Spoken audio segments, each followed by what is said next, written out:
کی ہے اس پہ FIR اگر قانون کے مطابق بنتی ہے لانچ کریں، لیکن غیر قانونی طریقے سے جس طرح عمران ریاض کے ساتھ ہو رہا ہے، جس طرح دیگر صحافیوں کے ساتھ ہو رہا ہے، جس طرح ارشد شریف کے ساتھ ہوا، جس طرح ذوالفقار شاہ کے ساتھ ہوا، جس طرح اس ملک کے سب سے بڑے لیڈر، سب سے بڑی سیاسی جماعت، ہم تو کہتے ہیں کہ اسلامی جمہوریہ پاکستان، کیا جمہوریت میں ملک کے سب سے بڑے لیڈر پر فائرنگ کی جاتی ہے؟ اگر فائرنگ کوئی دہشت گرد کرتا ہے یا کوئی انتہا پسند کرتا ہے یا کوئی تخریب کار کرتا ہے تو اسے پکڑا کیوں نہیں جاتا ہے؟ اس کے تہ تک کیوں نہیں پہنچا جاتا ہے؟ اس ملک میں بے نظیر شہید ہوتی ہے قاتل کا آج تک قوم کو پتہ نہیں۔ اس ملک میں ذوالفقار علی بھٹو کو جوڈیشلی مرڈر کیا جاتا ہے۔ اس ملک میں جو اکثریت ہوتی ہے عوام کی اس کے فیصلے کو تسلیم نہیں کیا جاتا ہے، جس کا نتیجہ کیا ہے آپ کے سامنے 75 سالوں میں۔ آج ہمارا سٹاک ایکسچینج دیکھ لے، آج ہمارا جو ڈالر کا ریٹ ہے وہ دیکھ لے، آج ہمارا روزگار دیکھ لے، آج ہمارے ملک میں جو مڈل طبقہ ہے، آپ سب کو پتہ ہے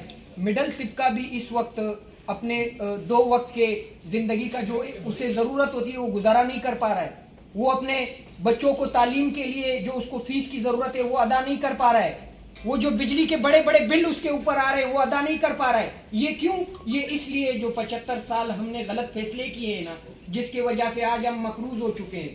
ان فیصلوں نے ہمیں اتنا جکڑا ہوا ہے کہ آج ہمیں سمجھ ہی نہیں آ رہا ہے کہ ہمیں کس طرف جانا چاہیے۔ اور دوسری طرف جو لوگ مکمل حقائق کے مطابق بات کرتے ہیں انہیں یہ ڈرانے کی بات کرتے ہیں، دھمکاتے ہیں، انہیں اور کسی طریقے سے ذہنی ٹارچر کیا جاتا ہے۔ بھائی انہیں ٹارچر نہ کرے۔ یہ آپ کے ملک میں وہ ذہن بچے ہوئے کچھ جو اس ذہنی غلامی کا خاتمہ چاہتے ہیں، جو اس طرح اپنے ملک کو نہیں دیکھنا چاہتے ہیں کہ ایک بین الاقوامی طور پہ ڈونلڈ لو جیسا ایک عام شخص ہے وہ امریکہ کا، وہ ایسا نہیں ہے کہ وہ چیف ایگزیکٹو ہے، وہ میرے ملک کے ایک بڑے ادارے کے بڑے شخص کو جس اتک آمیز الفاظ میں یاد کرتا ہے، جس اتک آمیز الفاظ میں اس نے اس سائپر میں لہجہ استعمال کیا ہے۔ آپ دیکھیں اگر آپ کو ان سے خوف ہے، قوم کو کوئی خوف نہیں ہے۔ آگے بڑے قوم آپ کے ساتھ ہوگی، اگر آپ پیچھے ہوں گے تو قوم آگے ہوگی۔ قوم تب بھی ان جابروں کا مقابلہ کرے گی، چاہے وہ امریکن ہو، چاہے وہ اسرائیلین ہو۔ آج عمران خان صرف پاکستانی قوم کا امید نہیں ہے، وہ بین الاقوامی طور پہ جو مسلمز ہیں ان سب کو عمران خان سے امید ہے۔ وہ اپیل کر رہے ہیں کہ عمران خان کو رہا کیا جائے۔ آج فلسطین میں کیا کیا جا رہا ہے، یہ ہمارے لیے، ہمارے مسلم کمیونٹی کے لیے شرم سے ڈوب مرنے کا مقام نہیں ہے۔ فلسطین صرف فلسطینیوں کا ہے کیا؟ بیت المقدس جو ہمارا پہلا خانہ کعبہ ہے، کیا وہ صرف فلسطینیوں کا ہے؟ وہ ہم سب کا ہے، اس کا دفاع ہم سب پر لازم ملزوم ہے۔ ہم اللہ کو کیا جواب دیں گے؟ کتنی زندگی ہم نے جینی ہے؟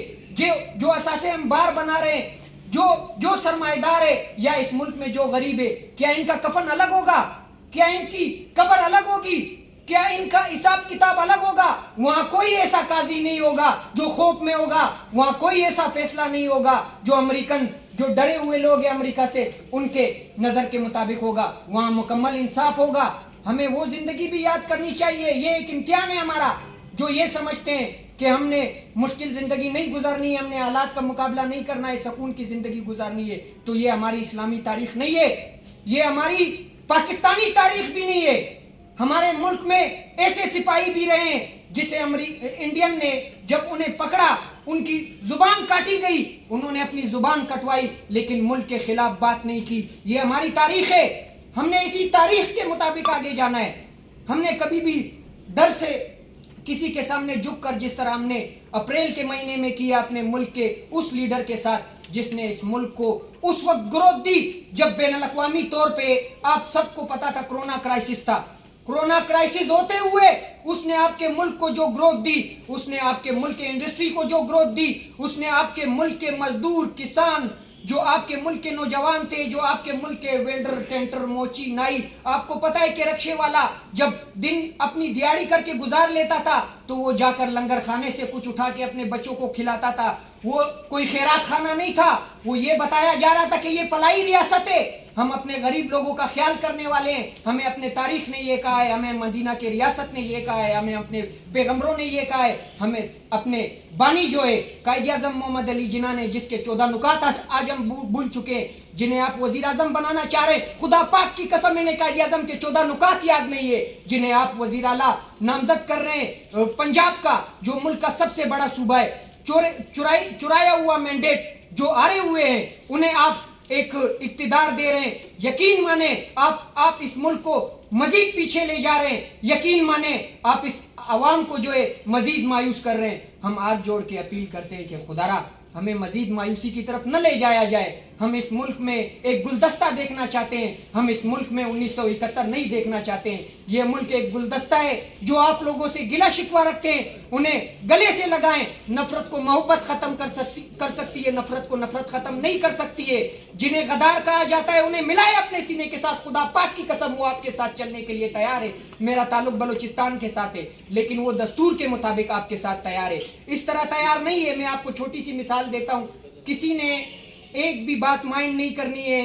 ہم ایک دوسرے کو سن کر اس ملک کے مسائل کا حل نکال سکتے ہیں، ایک دوسرے کو نظر انداز کر کے اس ملک کے مسائل کا حل نہیں نکال سکتے ہیں. سوئی ڈیرہ بٹی کی مثال دینا چاہتا ہوں. یہی مثال پورے بلوچستان کی ہے. وہاں سے گیس نکل رہی ہے، یقین مانے سوئی کی مائیں بہنیں آج بھی گیس سے محروم ہیں. تو یہ آپ اگر احساس اپنے اندر پیدا کریں نا تو انسان کو رونا آ جاتا ہے. اس مقام پہ دے، پورے ملک کو دے، کوئی مسئلہ نہیں ہے. جتنے بھی علاقوں میں معدنیات موجود ہے یہ ملک ہم سب کا ہے. ہم سب ایک دوسرے کو خوشحال اور آباد دیکھنا چاہتے ہیں. جتنی بھی عوام ہے اس میں کوئی تفریق نہیں ہے. اگر ان کے درمیان کوئی تفریق آئی ہے تو یہ ہماری سیاسی جماعتوں نے اور ہمارے پالیسی نے یہ تفریق پیدا کی ہے. آپ انہیں محروم رکھ رہے ہیں.